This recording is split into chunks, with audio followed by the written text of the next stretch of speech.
ассалому алайкум дӯстон, хуш омадем ба шабакаи мо. Дар навори имрӯза оиди тозатарин ва муҳимтарин хабарҳо аз ҷаҳони ММА гап мезанем. Лайкро зер кунед, мо буча наворро оғоз мекунем. дӯстон, агар шумо аз кам будани риш ва рехтани мӯи сар танқисӣ кашен, пас мо ба шумо ширкати шифофарморо тавсия медиҳем. дар ин ширкат ҳамчунин дорӯҳо барои хароб ва фарбешавӣ, барои хунукзадагӣ, равғани сиёҳдона ки ба ҳамаи дардҳо даво мебахшанд ва дигар дорӯҳои гиёҳӣ. ва аз ҳама муҳим он аст ки дорӯҳои ин ширкат гиёҳӣ ва оригиналанд. худи ҳозир ба номерҳои дар рӯи экран буда занг занен ва ҳатман аз номи канали Паҳлавон гап занен. ҳамин гуна шумо ҳам моро дастгирӣ мекунед ва ҳам дорӯҳои даркории худро дастрас мекунед. ҷангвари вазни нимёнаи UFC Ли Ҷинглианг оиди рақиби дар пешистодааш Тони Фергюсон фикрҳояшро баён кард. одамоне ки оиди мағлубиятҳои ӯ гап мезананд ва мегӯянд ки ӯ ягон маротиба дар вазни нимёна баромад кардагӣ нест, фаромӯш мекунанд ки ӯ кист. ӯ Тони Фергюсон аст. шумо фаромӯш кардем ки ӯ чеҳраи чанд қадар ҷанговарро чок кардааст. чанд қадар ҷанговарони сахтро ӯ нафасгир кардааст. бояд ӯро эҳтиром кунем. набояд ки чунин шахсоро ба монанди Тони Фергюсон фаромӯш кунем ки онҳо легендаҳои ин варзишанд. ӯ сазовори эҳтиром аст. ман фикр мекунам ки ба вазни нимёна баромадани Тони Фергюсон кори бад нест. ин варзиш пур аз сюрпризҳо аст. барои ҳамин моро муҳорибаи беҳтарин ва дурахшон интизор аст, гуфтааст Ҷинглиан.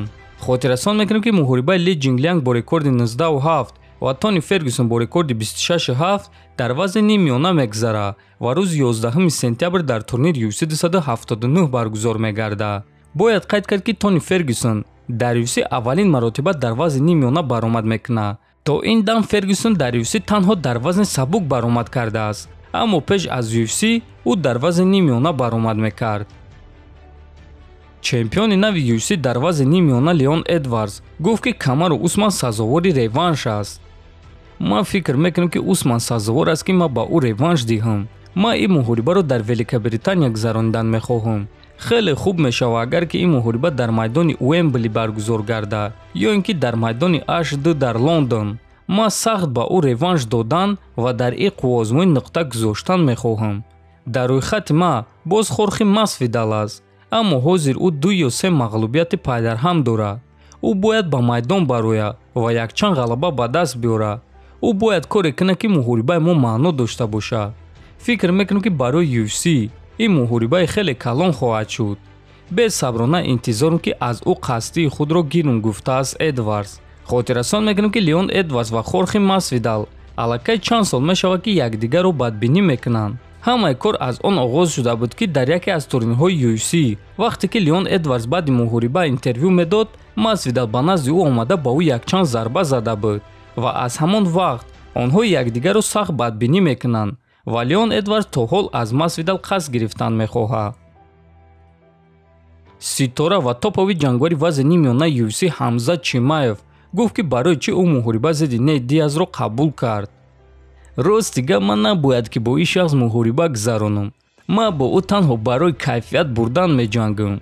ман кӯдак будам вақте ки ӯ баромад мекард. ман метонистам ки танҳо нишастан муҳорибаи унвониро интизор шавам. аммо ман барои ин муҳориба розӣ шудам, барое ки ин шахс машҳур аст. аммо ман медонам ки ӯ ҷангвари сахт нест. аммо ӯро дӯст медорам ва ӯро гангстер меноманд. аммо бошем гангстерҳоро дар субҳона мехӯрам. ман нияти куштани ин шахсро дорам, гуфтааст Чимаев. хотиррасон мекунем ки муҳориба байни Ҳамзат Чимаев ва Нейт Диаз аллакай рӯзи 11 сентябр дар турнири UFC 279 баргузор мегардад ва муҳорибаи асосии турнир хоҳад шуд.